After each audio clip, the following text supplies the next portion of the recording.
Alors que demande systématiquement un top vendeur? Tout plein de choses. Tout plein de choses, sachant que le boulot d'un bon vendeur, évidemment, c'est de gratter un maximum d'informations tout le temps, toute la journée. Quand on a cette vision-là, ça met beaucoup de légèreté dans son boulot. Parce que quand on sait que notre boulot, le boulot d'un vendeur, c'est de gratter des infos, tout le temps, à tout le monde, pour tout, dans toutes les situations.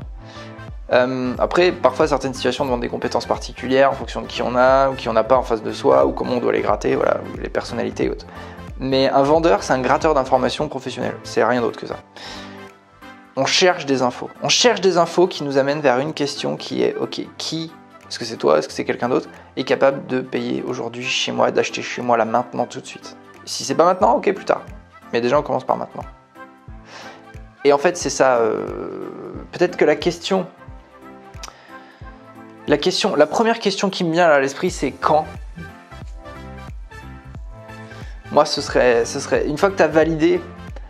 Évidemment, bon, la question, compliquée cette question, parce qu'en fait, il y en a plein. Il y en a pas beaucoup, mais il y en a plusieurs. Un, c'est est-ce que ce que je fais t'intéresse? Bon, si la réponse est non, derrière, il faut comprendre aussi. Pourquoi c'est une super question en vente. Peut-être même que d'ailleurs, s'il n'y avait qu'une réponse à donner, ce serait pourquoi, à ce que tu dis. Pourquoi la personne d'en face me dit ce qu'elle dit? Pourquoi est-ce qu'elle ne me dit pas ce que je comprends en lisant entre les lignes, mais elle ne me le dit pas? Pourquoi est-ce qu'elle me ment à cet endroit-là? Pourquoi est-ce qu'elle me parle de la concurrence? Pourquoi est-ce qu'elle me dit que ce truc-là ne lui convient pas? Pourquoi est-ce qu'elle me dit que là c'est parfait? Pourquoi est-ce que c'est quelqu'un qui a l'air d'être la personne parfaite et qui me dit oui à tout? C'est bizarre.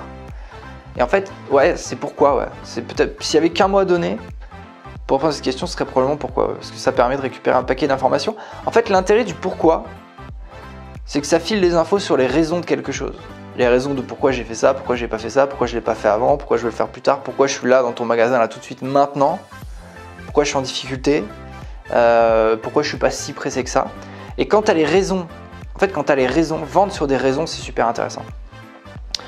Moi, dans les découvertes que j'ai, ou dans les, on va dire, les process ou les systèmes commerciaux que je mets en place, peu importe le marché d'ailleurs, j'ai systématiquement une case avec écrit raison cachée, et pour laquelle en fait je forme les vendeurs à aller chercher ces infos-là. C'est quoi les raisons cachées derrière ce que la personne me dit? C'est quoi les raisons cachées qui font que la personne est là tout de suite, là maintenant? C'est quoi les raisons cachées qui font que, bref, il y a plein de choses à aller chercher. Et notre boulot à nous de vendeurs, c'est d'aller creuser ce truc-là. Et les raisons cachées, les raisons en fait, c'est la fin de pourquoi en fait. C'est la réponse à pourquoi. Si tu as ce truc-là, tu peux appuyer sur les bons boutons. Tu vends des lits, le mec veut un lit, lui demande pas ce qu'il veut comme lit, demande-lui pourquoi il veut un lit. Peut-être que c'est parce qu'il dort mal, bon bah là déjà sur les choses un peu plus intéressantes. Peut-être que c'est, je sais pas, il est avec quelqu'un, il a besoin d'un lit de personnes. Et là il avait un lit simple. Ou peut-être que son lit a craqué parce que, je sais pas, il était trop vieux et il a pris du poids, je sais pas. Et ben là, on arrive sur des vraies raisons. Et quand je dis vraies raisons, le mot important, une fois qu'on a compris que c'était raison, et ben après c'est vrai. Première étape, comprendre que les raisons sont fantastiques en vente. Les raisons sont des boutons magiques sur lesquels on appuie en vente. Après, une fois qu'on a tout plein de boutons, notre boulot de vendeur, c'est de trouver les vrais boutons, donc les vraies raisons sur lesquelles on doit appuyer. Parce qu'un prospect, ça ment tout le temps. Tout le temps. Une fois qu'on l'accepte, ça met de la légèreté. C'est anormal d'avoir quelqu'un qui ne ment pas ou nous dit tout de suite. Moi, j'ai pratiquement jamais eu de ma vie, ça m'est arrivé peut-être une fois ou deux, d'avoir quelqu'un qui tout de suite me balançait tout. Et encore, c'est parce que c'était un vendeur et c'était un bon vendeur. Et il savait comment fonctionnait la vente, il n'avait pas de temps à perdre. Et il m'a dit clairement tout de suite tous les trucs que je devais savoir pour l'orienter à droite ou à gauche. Ok, super. Mais généralement, les gens, ils n'y ont pas forcément beaucoup réfléchi avant.